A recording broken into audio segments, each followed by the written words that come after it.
Hey, Katie. Hi, Ben. What do you know about recurrent neural nets? Because I don't really know anything.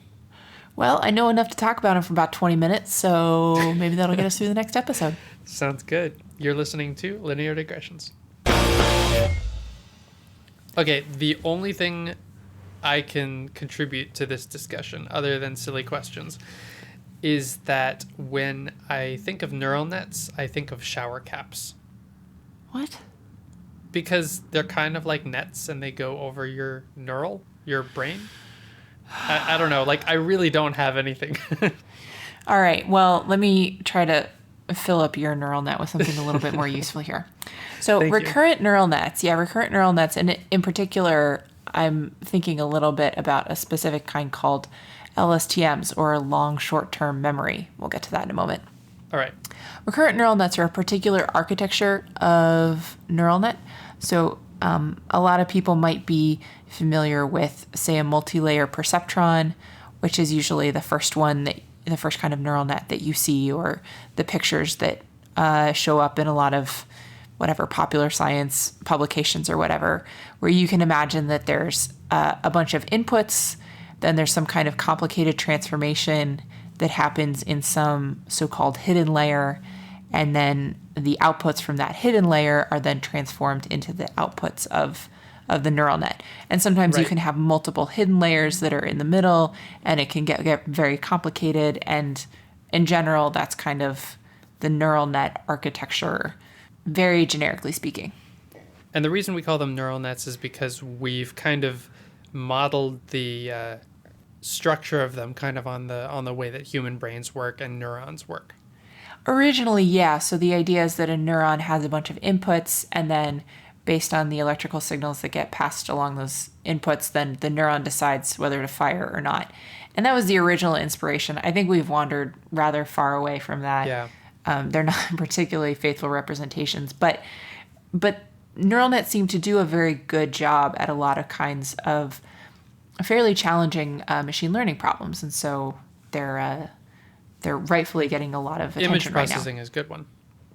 Image processing is one, and recurrent neural nets are sort of the state of the art for dealing with time series data. So in particular, I'm thinking about things like speech data and language data, because the thing about speech data is that you have information that's coming in a string, and there's sort of all these different instances in time that have this ordering to them.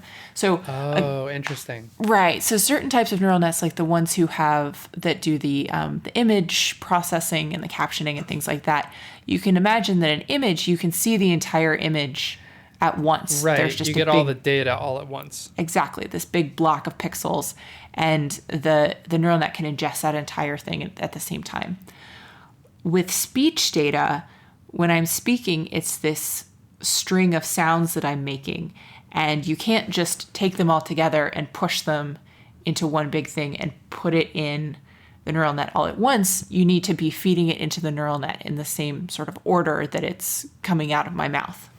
Not to mention, even if you did, that it wouldn't be nearly as useful because you'd need to wait until the person's completely finished talking.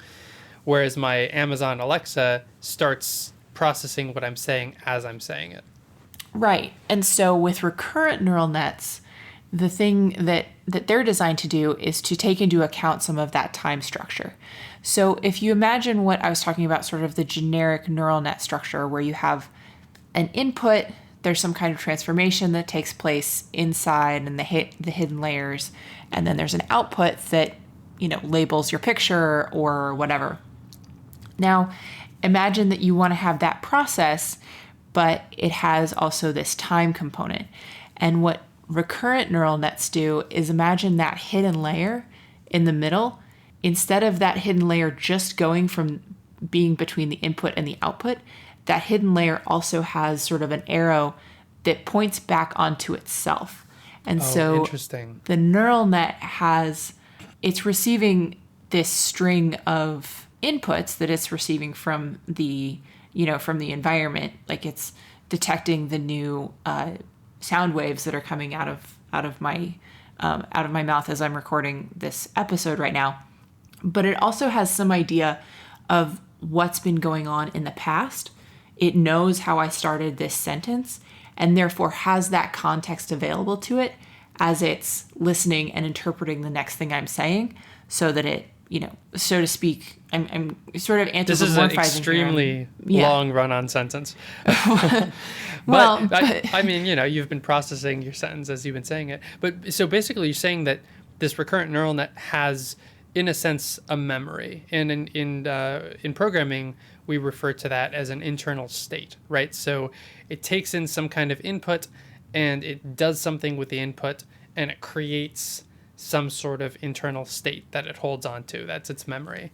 And so maybe with speech processing as the example, when I start talking, it maybe gets an answer of what I've said so far, and it can even spit that out as an output initially, but it holds on to that.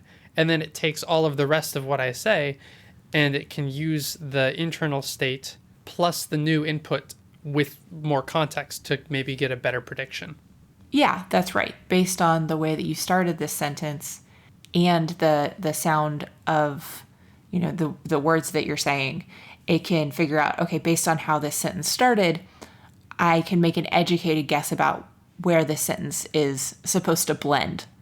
I just said blend there, so you blend, which doesn't make any sense in the context I just said, but because you knew I was saying something that where end made a little bit more sense than blend, that might have been what you heard anyway, because your brain was basically ready to hear that word, even though it wasn't what I said. I see. Very clever of you. It occurs to me that another good use of this would be for something like handwriting recognition. So as the user is writing on a tablet or something and writing in cursive, if they put a vertical line, you might think, oh, that's an I. But then if they cross it, then all of a sudden no, that I that I thought was an I is actually a T. Oh, yeah. So if I'm thinking about that, yeah, definitely in that context of I'm watching this handwriting as it's coming in, as opposed to if I have a snapshot picture of someone who's already filled up an entire page, then that seems like more of a image recognition problem than a recurrent neural net problem. But yeah, anything where, you want to have some kind of context in addition to just the stimuli that you're getting from the environment. Now, one of the things that can be a little bit tricky about recurrent neural nets, as I've described them right now, is if you're familiar with neural nets, then you know that the way that they train them is through this process called backpropagation, where you have, as you're training the neural net, you send in an input, the neural net makes a set of calculations, it produces some output. That output then is going to have some error relative, there's going to be an error between the prediction and the actual output, like the labels usually is the way I think about them. And then you take that error and you kind of pass it backwards through the neural net and you use it to improves the internal parameters of the model so that in the future it's more accurate at getting those kinds of predictions correct. So all of this to say that basically there's errors that need to be passed back and forth through your neural net in order to train it. And one of the things that can be tricky about recurrent neural nets is that now your neural net has these feedback loops in it, in the fact that there's states that feed into themselves over and over again. And so depending on exactly the way that you have it structured, you can very easily run into one of two problems. One is that as you're going through this backpropagation process, you can have the internal weights in the neural net go kind of haywire and things can start to explode if you have a feedback loop, sort of a positive feedback loop. The other thing that can be hard is that you can have more of a negative feedback loop where even though you want to be maintaining some of this context, the backpropagation, that error propagation dies away, that each time you go through the backpropagation, that the error gets smaller and smaller so that eventually it stops improving the neural net once it goes back, a certain distance. Anyway, the point is that recurrent neural nets, as I've just described them, have some of these problems with training. And so this is where long short-term memory, that particular type of architecture of a recurrent neural net comes in. And LSTMs, it starts to get pretty intricate in the exact way that they're set up. And I'm not going to go deeply into the details here, although I will include some links that I think do a nice job of explaining it. But the main thing that I want to bring up is that LSTMs are designed in such a way that they have what's called input and output gates. So there's some gating that restricts the flow of information from the input into the hidden layers and from the hidden layers out to the output. So sort of these filters that help keep the system from being overwhelmed. Mm-hmm. But they also have what are called forget gates. And those are gates that help the neural net keep track of which pieces of information it wants to keep in its memory for continuing to have them around for context, and which pieces of information it wants to forget about in order to not keep the neural net from getting sort of cluttered up with too much context and, potentially getting itself confused, so to speak. So it also has the opportunity of forgetting pieces of information that are no longer relevant, that are no longer important pieces of context going forward, which I think is really cool. That is awesome. I love the idea of a forget gate. I kind of wish I could have one in my brain. It's funny, when you start to read the neural net literature, it borrows a lot of terminology from neuroscience and things like that. So you have the idea of forgetfulness in recurrent neural nets. There's also people who'll talk about attention. So when you have a neural net or, maybe even a machine learning, other types of machine learning algorithms more broadly, and they're trying to solve a problem, are there particular parts of the problem where there's a lot of computation going on, and if there is, let's call it attention. Oh my gosh. Wow. Or I think I've also read an abstract of a paper or two that talk about regret with respect to machine learning models. I don't know. It starts to get very psychoanalytical almost.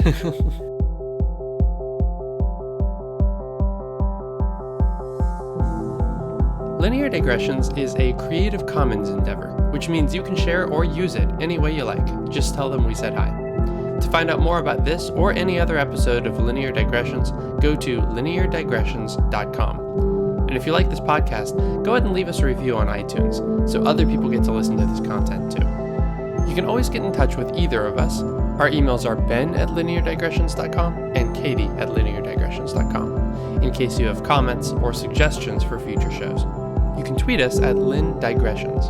Thank you for joining us, and we'll see you next time.